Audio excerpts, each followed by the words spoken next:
আসসালামু আলাইকুম। আজকে আপনাদের সাথে গরুর মাংস রেসিপিটি শেয়ার করছি।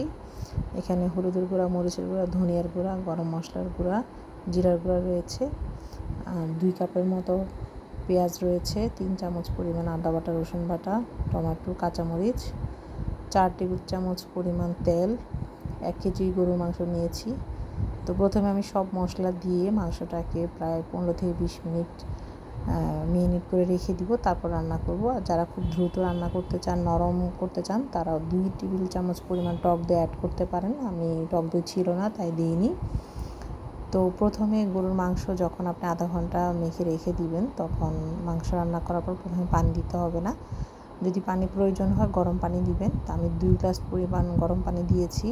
যখন আমি দেখেছি মাংসটা ভালো করে কষানোর পর তেল উঠে এসেছে, ঠিক ওই সময় আমি গরম পানি অ্যাড করেছি, আলু অ্যাড করেছি, তারপর কাঁচামরিচ দিয়েছি। আর আস্ত মশলা আপনি দিতে পারেন শুরুতে চাইলে, তো আমি শেষে দিয়েছি, এটা ইচ্ছা। শেষে আপনি আস্ত মশলাও দিতে পারেন, জিরার গুঁড়াও সামান্য একটু ছিটিয়ে দিতে পারেন, তাহলে মাংসটার ভালো ঘ্রাণ আসে। তো এভাবে আমি মাংসটা রান্না করেছি, আপনারা ট্রাই করে দেখতে পারেন। আসলে গরুর মাংস রান্না করাটা অনেক সহজ, তেমন কোনো কঠিন কিছু না। আর যারা ঝাল বেশি খাবেন তারা ঝালের পরিমাণ একটু বাড়িয়ে দিবেন। তো এই আজকে আপনাদের সাথে আমি শেয়ার করলাম। দেখেন আমার গরুর মাংসটা একদম যখন কষানো হয়ে গিয়েছে, 15 মিনিট আমি নর্মাল আঁচে রেখেছি, আর টোটাল আমার 40 মিনিট রেখেছে মাংসটা রান্না হতে। তো মাশাআল্লাহ ভালো হয়েছে। আমি একটু ঝাল কম খাই, বাচ্চারা ঝাল কম দিয়েছি, আর আলুটাও শেষের দিকে অ্যাড করেছি। সব কিছু মিলে আলহামদুলিল্লাহ ভালো হয়েছে। আমি একটু ঝোল ঝোল রেখেছি।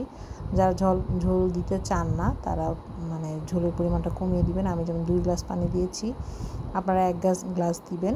আর একদম লো ফ্লেমে যদি আপনি মাংস রান্না করেন, সেই মাংসটা খুব সুন্দরভাবে সফট হয়, নরম হয়। আর যদি অনেক বেশি হাই ফ্লেভারে মাংস রান্না করেন, মাংস কিন্তু সিদ্ধ হতে চায় না। তো আশা করি আপনাদের কাছে রেসিপিটি ভালো লাগবে, আপনারা ট্রাই করবেন। সবাই ভালো থাকবেন, সুস্থ থাকবেন, সবাই সবার জন্য দোয়া করবেন। আল্লাহ হাফেজ। আমার চ্যানেলের সাথে থাকবেন, লাইক দিবেন, কমেন্টস করবেন, সাবস্ক্রাইব করবেন।